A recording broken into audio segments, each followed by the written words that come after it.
মার্কিন ঘাঁটি কনসুলেটে হামলা অব্যাহত। তেহরান বৈরুতে ইসরায়েলি আগ্রাসন। ইরানের সর্বোচ্চ নেতা খামেনি পুত্র। প্রতিরক্ষা ব্যবস্থা ধ্বংসের দাবি ট্রাম্পের। মধ্যপ্রাচ্য সংঘাতে জ্বালানি নিয়ে শঙ্কা। যুক্তরাষ্ট্রের সহায়তা চাইল সরকার। প্রয়োজনে বাণিজ্য চুক্তি নিয়ে দর কষাকষি। মন্ত্রীদের সঙ্গে সিরিজ বৈঠক পল কাপুরের। ফ্যামিলি কৃষক কার্ড ও স্বাস্থ্যে অগ্রাধিকার প্রধানমন্ত্রীর। দেশে 1 বছরে 5 কোটি বৃক্ষরোপণ করবে সরকার। মে থেকেই কর্মসূচি শুরু জানালেন পরিবেশ মন্ত্রী। সন্ত্রাসী চাঁদাবাজদের তালিকা করে শিগগিরই অভিযান জানালেন স্বরাষ্ট্রমন্ত্রী।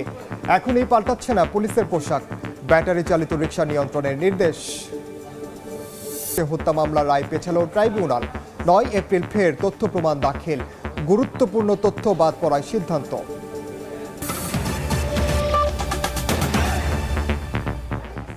সময় সংবাদের সঙ্গে আছি আমি ওমরিনা। একযোগে সংযুক্ত আরব আমিরাত, সৌদি আরব ও কাতারে মার্কিন কনসুলেট ঘাঁটি ও জ্বালানি স্থাপনায় ড্রোন হামলা চালিয়েছে ইরান। তেহরানে পাল্টা হামলা অব্যাহত রেখেছে যুক্তরাষ্ট্র ও ইসরায়েল। দেশ দুটিকে সহায়তায় রণতরী পাঠাচ্ছে ফ্রান্স ও যুক্তরাজ্য। স্পেন অসম্মতি জানানোয় বাণিজ্যিক সম্পর্ক ছিন্নের হুমকি দিয়েছে ট্রাম্প প্রশাসন। ইরানের প্রাণহানি 1000 ছাড়ানোর মধ্যে নেতানিয়াহু বাহিনী বলছে 1 মিনিটের জন্য বন্ধ হবে না হামলা। এর মধ্যে ইরানের নতুন সর্বোচ্চ নেতা হয়েছেন আয়াতুল্লাহ আলী খামেনির ছেলে Ayatollah Mojtaba Khamenei.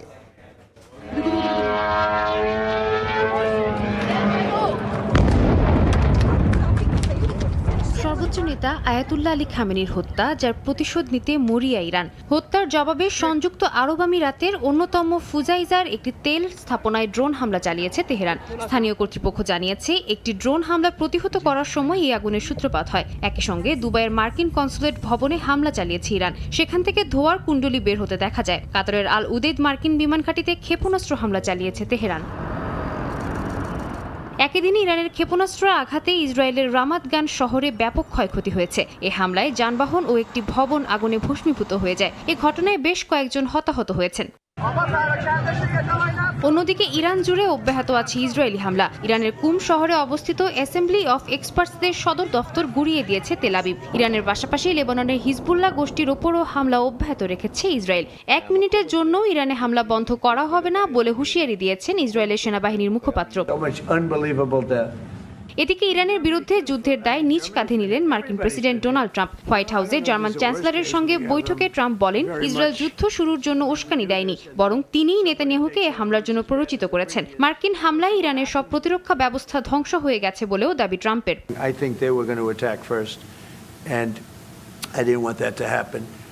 So if anything, I might have forced Israel's hand, but Israel was ready and we were ready. মধ্যপ্রাচ্যের সংঘাতের উত্তাপ পৌঁছে গেছে ইউরোপের দুয়ারেও। এর মধ্যেই ফ্রান্স ও যুক্তরাজ্য মার্কিন ইসরায়েলি বাহিনীর পক্ষে যুদ্ধে যোগ দেওয়ার জন্য নিজেদের সেনা পাঠানোর ঘোষণা দিয়েছে। ন্যাটোভুক্ত বেশ কিছু দেশ তাদের সামরিক ঘাঁটি ব্যবহারের সুযোগ দিচ্ছে, তবে স্পেন এতে অসম্মতি জানিয়েছে। জবাবে মাদ্রিদের সঙ্গে সব ধরনের বাণিজ্যিক সম্পর্ক শেষ করে দেওয়ার হুমকি দিয়েছে ওয়াশিংটন। চলমান সংঘাতের মধ্যেই নতুন সর্বোচ্চ ধর্মীয় নেতা হিসেবে আয়াতুল্লাহ আলী খামেনির ছেলে মোজতবা খামেনির নাম ঘোষণা করেছে ইরানের অন্তর্বর্তী নেতৃত্ব পরিষদ। সাদিয়া তাসনিম, সময় সংবাদ। ইরান, ইসরায়েল ও মিত্র দেশগুলোর মধ্যকার পাল্টাপাল্টি হামলায় উত্তপ্ত মধ্যপ্রাচ্য। এর প্রভাব পড়তে শুরু করেছে বাংলাদেশের প্রবাসী শ্রম বাজারে। একদিকে ঢাকার বিমানবন্দরের রেমিটেন্স যোদ্ধার অনিশ্চিত অপেক্ষা, অন্যদিকে প্রবাসীদের জানমালের নিরাপত্তা নিয়ে বাড়ছে উদ্বেগ। বিশ্লেষকরা বলছেন, যুদ্ধ দীর্ঘস্থায়ী হলে সংকটে পড়বে জ্বালানি নিরাপত্তা ও বৈদেশিক মুদ্রার রিজার্ভ। মধ্যপ্রাচ্যের আকাশে যুদ্ধের আগুন আর বাংলাদেশের সাধারণ শ্রমিকের কপালে দুশ্চিন্তার ভাঁজ। ইরান ইসরায়েল উত্তেজনার আঁচ পৌঁছে গেছে ঢাকার হযরত শাহজালাল আন্তর্জাতিক বিমানবন্দরেও। যারা স্বপ্ন নিয়ে পাড়ি দিতে চেয়েছিলেন বিদেশের মাটিতে, তাদের যাত্রা এখন অনিশ্চিত। ফ্লাইট বাতিল আর ভিসা প্রসেসিং বন্ধ হয়ে যাওয়ায় গত কয়েকদিনে আটকে পড়েছেন শত শত রেমিটেন্স যোদ্ধা। সময় মতো পৌঁছাতে না পারলে অনেকেরই কর্মস্থলে যোগ দেয়া কিংবা ভিসার মেয়াদ শেষ হওয়ার শঙ্কা তৈরি হয়েছে। বাংলাদেশে আছি, এখন আইসি 13 দিন আকামা ডিড আছে, এখন কি হয় মানে নিজে বলতে পারি নাই। গরিব মানুষ আমরা। দুবাইয়ের যে ভিসা অনেকে 2 দিন 3 দিন আছে, এখন আছে কেউ আছে 1 মাস। তাড়াতাড়ি জলদি করার জন্য সরকার আবেদন করছি। এখন বলতেছে ফ্লাইট ক্যান্সেল, তাহলে আমরা আসলে নাম্বার যেটা দিছে এটার সাথে যোগাযোগ করা কোন কানেক্ট করার কোনো লাইন পাইতেছি না। অর্থনীতিবিদরা বলছেন চলমান পরিস্থিতিতে রেমিটেন্স প্রবাহে নেতিবাচক প্রভাব পড়বে। পাশাপাশি দেশের জ্বালানি তেল আমদানির প্রধান উৎস মধ্যপ্রাচ্য, তাই দ্রব্যমূল্যের উপর পড়তে পারে এর নেতিবাচক প্রভাব। অবস্থায় তো আসলে সাধারণ ব্যবসা বাণিজ্য যেগুলো চলেন উৎপাদনও চলছে না সেভাবে। এই কারণেই আমার কাছে মনে হচ্ছে যে এইবার রেমিটেন্সে একটা বড় আঘাত আসবে। আমাদের জ্বালানি নিরাপত্তা একটা বড় রকমের সংকট তৈরি হবে খুব দ্রুত, কারণ আমাদের অন্য কোনো আর জায়গা নেই যেখান থেকে আমরা আসলে এই তেল আমদানি করব। তো আর তেল আমদানি না হলে তাহলে আমাদের যানবাহন কীভাবে চলবে, আর এটি ছাড়াও যে বিদ্যুৎ উৎপাদন, তারপরে একই সঙ্গে যে কারখানা, সেগুলো চলবে কীভাবে। বাংলাদেশের মোট রেমিটেন্সের বড় অংশ আসে মধ্যপ্রাচ্যের দেশগুলো থেকে। যুদ্ধ পরিস্থিতি দীর্ঘায়িত হলে শ্রমিক পাঠানো যেমন বাধাগ্রস্ত হবে, তেমনি বিদ্যমান শ্রমিকদের চাকরিও ঝুঁকিতে পড়তে পারে। কর্মীরা যাবার জন্য যে অপেক্ষায় আছে, তাদের ফ্লাইট স্থগিত হয়ে রয়েছে। এতে কিন্তু কর্মীদের যে ভিসার মেয়াদ শেষ হয়ে যাচ্ছে। এই ভিসার মেয়াদ শেষ হয়ে গেলে তারা কিন্তু সেখান থেকে চাকরি হারাতে পারে। অন্যদিকে দেখা যাবে যে তার এই ভিসার মেয়াদ শেষ হওয়ার পর আবার এই ভিসা কোথায় কীভাবে নেবে, সেটি একটা বড় সংকটে পড়তে পারে। আমাদের অভিবাসন খাতের জন্য এখন আমরা মধ্যপ্রাচ্যের মুক্তিটা সেটাকে কমিয়ে আমরা ইউরোপ, ইতালি, জাপান এসব দেশগুলো কিন্তু আমাদের বহুমুখীকরণ করতে হবে। মধ্যপ্রাচ্যের এই সংকট কেবল একটি আঞ্চলিক যুদ্ধ নয়, বরং বাংলাদেশের অর্থনীতির জন্য একটি বড় সতর্কবার্তা। অতি নির্ভরশীলতা কমিয়ে বিকল্প শ্রমবাজার ও জ্বালানির উৎস না খুঁজলে আগামীতে হয়তো আরও বড় মূল্য দিতে হতে পারে বাংলাদেশকে। মানিক মোহাম্মদ ওমর, সময় সংবাদ, ঢাকা। মধ্যপ্রাচ্যে যুদ্ধ পরিস্থিতিতে দেশে নিরবচ্ছিন্ন জ্বালানি সরবরাহ নিয়ে উদ্বেগ বাড়ছে। সংকট মোকাবিলায় যুক্তরাষ্ট্রের কাছে সহায়তা চেয়েছে সরকার।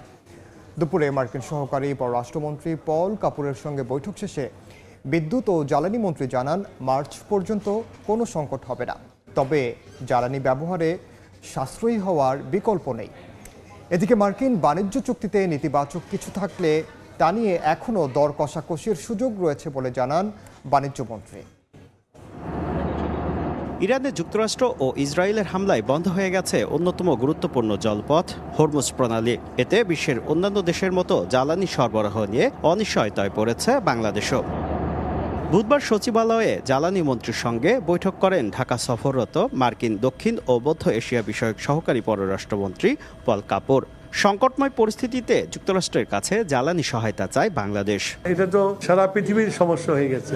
আমরা যতটুকু আমাদের যেটা আছে সেইটা দিয়ে আমরা কিভাবে সাশ্রয় করে চালাতে পারি, সেই জিনিসগুলো আমরা আলোচনা করলাম। যুদ্ধ দিন থাকবে তো অতদিন তো এই ক্রাইসিস থাকবে, তারপরেও আমরা যাতে ঘুরে টুরে আনানো যায়, যেসব সোর্স আছে সেসব ট্যাপ করছি আমরা। বৈঠক শেষে ব্রিফিংয়ে জ্বালানি ব্যবহারে সবাইকে সাশ্রয়ী হওয়ার আহ্বান জানান মন্ত্রী। এ সময় ভারতের ডিজেল পাচার বন্ধে সীমান্তে নজরদারি বাড়ানোর নির্দেশ দেওয়ার কথা জানান তিনি। অলরেডি আমি বিডিআর চিফের সাথে কথা বলছি, বিজিবি চিফের সাথে কথা বলছি বর্ডার টাইট করার জন্য। আমরা অল ডিসিদেরকে, বর্ডার এরিয়ার ডিসিকে বলে দিচ্ছি ইয়েতে, এবং ওই এরিয়াতে আমরা ডিজেল বিক্রিতে রেশনিং করতেছি।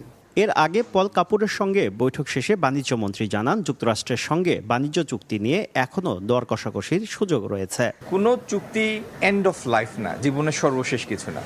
প্রত্যেকটা চুক্তিতে সেলফ কেয়ারিংয়ের জন্য তার নিজস্ব কিছু ধারা থাকে, এবং সেখানে তো এরকম যদি কোনোদিন আমাদের কাছে কিছু প্রতীয়মান হয় যে এই ধারাটার সংযোজন, বিয়োজন, পরিবর্তন দরকার, সেখানে ফার্দার নেগোসিয়েশনের স্কোপ তো সবসময় রয়েছে। বৈঠকে মার্কিন বিনিয়োগ আকর্ষণে অশুল্ক বাধা দূর করতে বাংলাদেশকে পদক্ষেপ নেওয়ার তাগিদ দেয় যুক্তরাষ্ট্র। শুভ খান, সময় সংবাদ, ঢাকা। এক বছরের মধ্যে সারা দেশে 5 কোটি বৃক্ষরোপণ শুরু হচ্ছে মে মাসে। প্রধানমন্ত্রী তারেক রহমানের সঙ্গে বৈঠক শেষে কথা জানিয়েছেন বন ও পরিবেশ মন্ত্রী আব্দুল আওয়াল মিন্টু। এদিন সুস্বাস্থ্যের বাংলাদেশ ও কৃষক কার্ড চালু সহ সরকারের অগ্রাধিকারের কয়েকটি কর্মসূচি নিয়ে সচিবালয়ে বৈঠক করেন সরকার প্রধান। যথাসময়ে সচিবালয়ে প্রধানমন্ত্রী তারেক রহমান। বুধবার সকালেই সচিবালয়ে মন্ত্রিপরিষদ বিভাগের সভাকক্ষে প্রধানমন্ত্রীর সভাপতিত্বে অনুষ্ঠিত হয় বৃক্ষরোপণ সংক্রান্ত সেলের পর্যালোচনা সভা। এতে পরিবেশ, বন ও জলবায়ু পরিবর্তন মন্ত্রী আব্দুল আওয়াল মিন্টু, প্রতিমন্ত্রী শেখ ফরিদুল ইসলাম সহ সংশ্লিষ্ট মন্ত্রণালয়ের সচিবরা উপস্থিত ছিলেন। সভায় আগামী 5 বছরে দেশে 25 কোটি বৃক্ষরোপণ কার্যক্রমের অগ্রগতি পর্যালোচনা করা হয়। বৈঠক শেষে মন্ত্রী জানান, 1 বছরের মধ্যে 5 কোটি গাছ গাছ লাগানোর লক্ষ্য রয়েছে, যা শুরু হবে আগামী মে মাস থেকেই। যদি আপনি 100টা গাছ লাগান তাহলে 30টা গাছ কিন্তু নষ্ট হবে বিভিন্ন কারণে। তো নেক্সট ইয়ারে সেটাকে আমরা নতুন করে করার জন্য ওই 30টা যেন রিপ্লেসমেন্ট আমরা করি। এ সময় পরিবেশ ও বন প্রতিমন্ত্রী জানান, তৈরি পোশাক শিল্পের পরে কার্বন বাণিজ্যকে সর্বোচ্চ বাণিজ্য খাতে রূপান্তর করতে চায় সরকার। উপকূলের যে স্তরগুলো আছে বা মেঘনা অববাহিকায় যে জায়গাগুলো আছে সেখানে আমরা ম্যানগ্রোভ প্রজাতির গাছগুলো লাগাবো। এতে আমরা জিআইএস পদ্ধতির মাধ্যমে এটা মনিটরিং করতে পারবো এবং দেখাতে পারবো যে আমরা এতগুলো গাছ লাগিয়েছি, এবং পৃথিবীর যে কোনো জায়গা থেকে ড্যাশবোর্ডের মাধ্যমে এটা ট্র্যাকিং করা যাবে যে এখানে এই গাছটার অস্তিত্ব আছে। তখন সেই গাছের জন্য আমরা কার্বন ক্রেডিটটা আমরা ক্লেম করতে পারবো বা আমরা আদায় করতে পারবো। তো এটার জন্য আমাদের টার্গেট হচ্ছে যে আগামীতে আমাদের এই বাংলাদেশের যে গার্মেন্টস সহ অন্য যে শিল্প আছে এরপরে এই কার্বন রেটটাকে আমাদেরকে এগিয়ে নিয়ে আসা, কার্বন ক্রেডিটটাকে এগিয়ে নিয়ে আসা। পরে স্বাস্থ্য খাতের উন্নয়নে সুস্বাস্থ্যের বাংলাদেশ কর্মসূচি সংক্রান্ত সেলের অগ্রগতি এবং কৃষিখাতকে অগ্রাধিকার দিতে কৃষক কার্ড সংক্রান্ত সবশেষ অগ্রগতি নিয়ে বৈঠক করেন প্রধানমন্ত্রী। আশা করি পয়লা বৈশাখের মধ্যে আমরা শুরু করার চিন্তা করছি এবং আশা করি পারব। প্রসূন আশিস, সময় সংবাদ, ঢাকা। সন্ত্রাসী চাঁদাবাজদের তালিকা করে শিগগিরই অভিযান শুরু হবে বলে জানিয়েছেন স্বরাষ্ট্রমন্ত্রী সালাহউদ্দিন আহমদ। সকালে ডিএমপি সদর দফতর পরিদর্শন করে দাবেদারি বন্ধ করে বাহিনীতে চেইন অফ কমান্ড প্রতিষ্ঠার নির্দেশ দেন তিনি। জানান, এখনই পাল্টাচ্ছে না পুলিশের পোশাক। দায়িত্ব নেয়ার পর প্রথমবার ডিএমপি সদর দফতর পরিদর্শনে স্বরাষ্ট্রমন্ত্রী সালাহউদ্দিন আহমদ। তাকে গার্ড অফ অনার দেয় পুলিশের একটি চৌকস দল। পরে ঘুরে দেখেন ডিএমপি সদর দফতর, কথা বলেন কর্মকর্তাদের সঙ্গে। প্রায় 1.5 ঘন্টা পরিদর্শন শেষে মন্ত্রী জানান, জনমনের স্বস্তি নিশ্চিতে আইনের শাসন প্রতিষ্ঠা করাই সরকারের লক্ষ্য। চাঁদাবাজদের তালিকা প্রস্তুত করে সেই হিসাবে তাদেরকে আইনের আওতায় নিয়ে আসার ব্যবস্থা করব খুব শিগগির। 2, যারা অস্ত্রধারী, সন্ত্রাসী, দাগী আসামি, যারা সমাজে বিশৃঙ্খলা সৃষ্টি করছে তাদের একটি তালিকা প্রণয়ন করা হচ্ছে।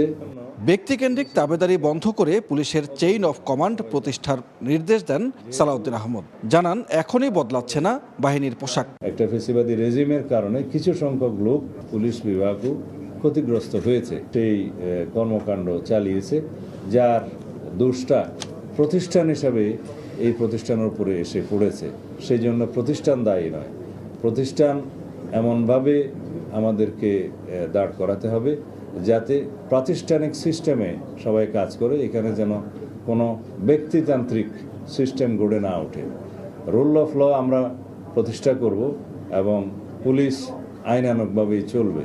এ সময় রাজধানীর যানজট নিরসনে পুলিশকে পরিকল্পনা হাতে নেওয়ার নির্দেশ দেন স্বরাষ্ট্রমন্ত্রী। সানবীর রূপল, সময় সংবাদ, ঢাকা। আসামির স্বীকারোক্তির ভিডিও ফুটেজ দাখিল করা হয়নি ট্রাইব্যুনালে। প্রসিকিউশনের আবেদনে পেছালো রামপুরায় কার্নিশে ঝুলে থাকা একজনকে গুলি ও 2 জনকে হত্যা মামলার রায়। 9 এপ্রিল নতুন তথ্য প্রমাণ দাখিলের দিন ধার্য করেছেন আন্তর্জাতিক অপরাধ ট্রাইব্যুনাল। পুনরায় শুনানি শেষেই হবে এ মামলার রায়। আমির হোসেনকে গুলি ও 2 জনকে হত্যার দায়ে মামলা হয় ট্রাইব্যুনালে। 6 মাসের বিচারিক কার্যক্রম শেষে বুধবার এই মামলার রায় ঘোষণার তারিখ দেওয়া হয়। শেষ মুহূর্তে এসে প্রসিকিউশন আদালতকে জানান তাদের হাতে এসেছে গুরুত্বপূর্ণ ভিডিও ফুটেজ। জানান রায় পেছানোর আবেদন। প্রসিকিউশনের আবেদন আমলে নেন বিশেষ আদালত। নতুন সাক্ষ্য প্রমাণ দাখিলের জন্য 4 সপ্তাহ সময় দেওয়া হয়। এই মামলাটি আমার আগেই রায়ের জন্য ধার্য ছিল, কিন্তু আমার কাছে মনে হয়েছে যে এই সমস্ত মামলাটি আমার পর্যবেক্ষণ করা প্রয়োজন। আমরা 4 সপ্তাহ সময়ের কথা বলেছি। ডিফেন্সের আইনজীবী সময় চেয়েছেন। রায়ের দিনে এসে কি এমন নতুন তথ্য প্রমাণ হাতে পেল প্রসিকিউশন, তাও জবাব দেন চিফ প্রসিকিউটর। বলেন, আসামি চঞ্চল চন্দ্র সরকারের গুলি করার স্বীকারোক্তির ভিডিও ফুটেজ দাখিল করা হয়নি ট্রাইব্যুনালে। চঞ্চল চন্দ্র সরকার, তার একটা এক্সট্রা জুডিশিয়াল কনফেশন আছে এবং তিনি সরাসরি স্বীকার করছেন যে কিভাবে তিনি গুলি করেছেন, কিভাবে কি করেছেন, কার নির্দেশে করেছেন, সমস্ত কিছু তিনি বলছেন। সেই ভিডিও রেকর্ডটা ইনঅ্যাডভার্টেন্টলি আমরা এটা এভিডেন্সে আনতে পারিনি। এরকম একটি শক্ত সাবুত এভিডেন্স যেটা আমরা না দেওয়ার কারণে আমার কাছে মনে হচ্ছে যে এটা আমাদের দেওয়া প্রয়োজন। ট্রাইব্যুনালে চলমান জুলাই আগস্টের হত্যাযজ্ঞের একাধিক মামলার পুনর্তদন্তের কাজ চলছে বলেও জানান চিফ প্রসিকিউটর। সাবিনা মজুমদার, সময় সংবাদ, ঢাকা। চট্টগ্রামের সীতাকুণ্ডে শিশু ইরাকে ধর্ষণ চেষ্টা ও হত্যার বিচার নিশ্চিতের নির্দেশ দিয়েছেন প্রধানমন্ত্রী তারেক রহমান। শোকাহত পরিবারের সঙ্গে দেখা করে সমবেদনা জানান পার্বত্য চট্টগ্রাম বিষয়ক প্রতিমন্ত্রী। বলেন, জিয়া পরিবারের পক্ষ থেকে দেয়া হবে সহায়তা। এ সময় আসামির দৃষ্টান্তমূলক শাস্তি দাবি করেন স্বজনরা।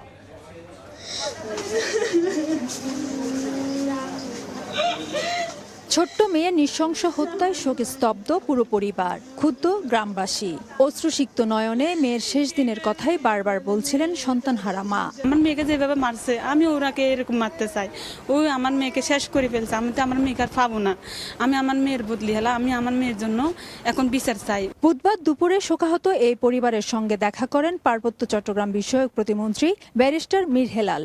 এই সময় শিশু জান্নাতুল নিসা ইরার হত্যার বিচার নিশ্চিতে প্রধানমন্ত্রী তারেক রহমান নির্দেশ দিয়েছে বলে জানান প্রতিমন্ত্রী। বিচার নিশ্চিত করার জন্য যা যা করা প্রয়োজন এটা সরকারের পক্ষ থেকে করা হবে।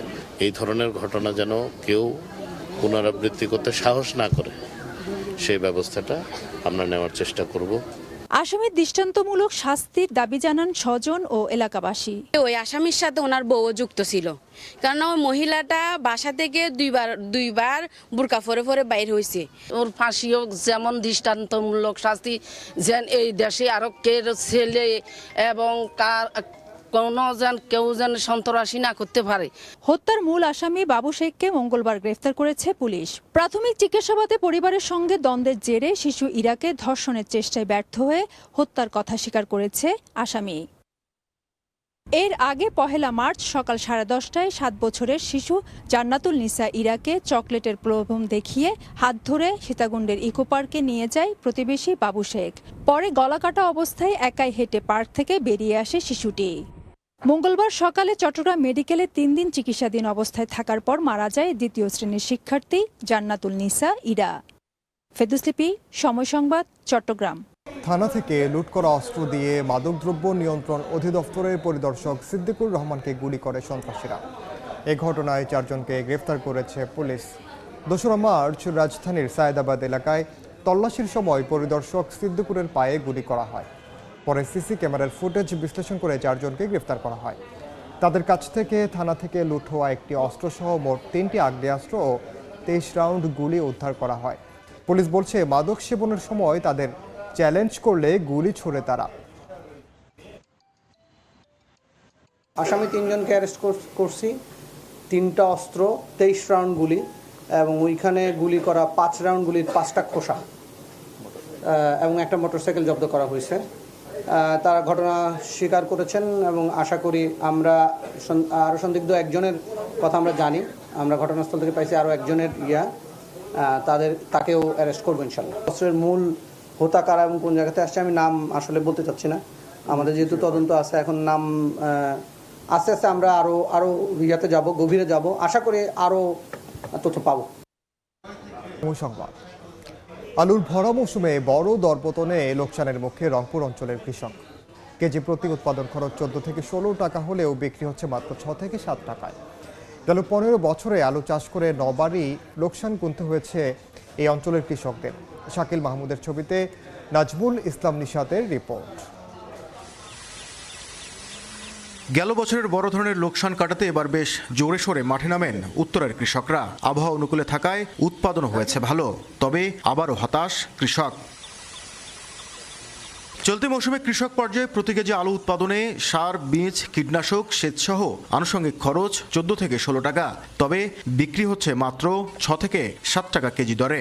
আলু যে বেচাবো, কাক দেবো না দেবো, কম বেশি করে তো 2-1 টাকা কম বেশি দেওয়া যাবে, সেই লোকটাই তো আমাদের পাতাটা তাইছি না। গতবার লস খাইছে, এবারও লস। আলু যদি বাড়ি না যায় তো লস খাইবে তো। পরিসংখ্যান বলছে, শক্ত বাজার ব্যবস্থাপনা না থাকায় গেল 15 বছরে 5 দফা কৃষক পর্যায়ে এবং 4 দফা কৃষক, ব্যবসায়ী ও হিমাগার মালিক পর্যন্ত ক্ষতির মুখে পড়েন। হিমাগার ভাড়া কমানোর পাশাপাশি সরকারি উদ্যোগে আলুর দর নির্ধারণের দাবি কৃষকের। সরকার যদি বিদেশে রপ্তানি করে তাহলে কিছু টাকা রেট বাড়লে কৃষকের মনে করো 2 টাকা হবে। তবে কৃষকের লোকসান কমাতে দেশীয় পদ্ধতিতে আলু সংরক্ষণের পরামর্শ কৃষি বিভাগের। কৃষকদেরকে দেশি পদ্ধতিতে এবং মাচা পদ্ধতিতে সংরক্ষণের জন্য পরামর্শ দিচ্ছি। চলতি মৌসুমে রংপুর অঞ্চলে আলু আবাদ হয়েছে 1,05,800 হেক্টর জমিতে। উৎপাদন লক্ষ্যমাত্রা 25 লাখ মেট্রিক টন। সংশ্লিষ্টরা বলছেন আলু প্রক্রিয়াজাতকরণ শিল্প এবং রফতানির যথাযথ উদ্যোগ নেওয়া না হলে ধীরে ধীরে উত্তরের কৃষকরা আলু উৎপাদনে আগ্রহ হারাবেন। নাজমুল ইসলাম নিশাত, সময় সংবাদ, রংপুর।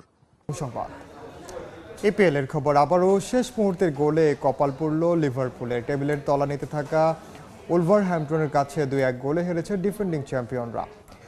মলিনিউ স্টেডিয়ামের ম্যাচের প্রথমার্ধে বেশ কিছু গোলের সুযোগ পায় অলরেডস, যদিও ওলভসের রক্ষণ ভেদ করতে পারেননি সালাহ একিতিকেরা। গোলশূন্য অবস্থায় শেষ হয় প্রথমার্ধ। সব রোমাঞ্চ জমা ছিল শেষ দিকে। ম্যাচের 78 মিনিটে রদ্রিগো গোমেজ গোল করে লিড এনে দেন ওলভসকে। এর 5 মিনিট পরে মোহাম্মদ সালাহ লিভারপুলের হয়ে সমতা আনেন। ম্যাচের যোগ করা সময়ে আন্দ্রে গোল করে আবারও লিড এনে দেন ওলভসকে। শেষ পর্যন্ত 2-1 ব্যবধানে জয় নিশ্চিত হয় টেবিলের তলানিতে থাকা দলটার। এ নিয়ে চলতি মৌসুমে 5 ম্যাচ 90 মিনিটের পর যোগ করা কিছু সময় হারল লিভারপুল। 29 ম্যাচ শেষে 48 পয়েন্ট নিয়ে টেবিলের 6 নম্বরে আছে আর্নে স্লটের দল। এ পর্যায়ে শীর্ষ সংবাদগুলো জানিয়ে দিচ্ছে আরেকবার। মার্কিন ঘাঁটি কনসুলেটে হামলা অব্যাহত। তেহরান, বৈরুতে ইসরায়েলি আগ্রাসন। ইরানের সর্বোচ্চ নেতা খামেনি পুত্র। প্রতিরক্ষা ব্যবস্থা ধ্বংসের দাবি ট্রাম্পের। মধ্যপ্রাচ্য সংঘাতে জ্বালানি নিয়ে শঙ্কা। যুক্তরাষ্ট্রের সহায়তা চাইল সরকার। প্রয়োজনে বাণিজ্য চুক্তি নিয়ে দর কষাকষি। মন্ত্রীদের সঙ্গে সিরিজ বৈঠক পল কাপুরের। এবং পহেলা বৈশাখের মধ্যে 9 উপজেলায় শুরু হবে কৃষক কার্ডের পাইলট প্রকল্প। স্বাস্থ্য খাত নিয়েও বৈঠক প্রধানমন্ত্রীর। মে থেকে 1 বছরে রোপণ করা হবে 5 কোটি গাছ।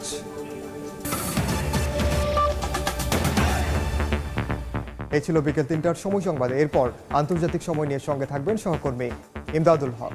ইনান, আপনাকে ধন্যবাদ। আন্তর্জাতিক সময় নিয়ে আসছে কিছুক্ষণ পর, সঙ্গে থাকুন সময়ের।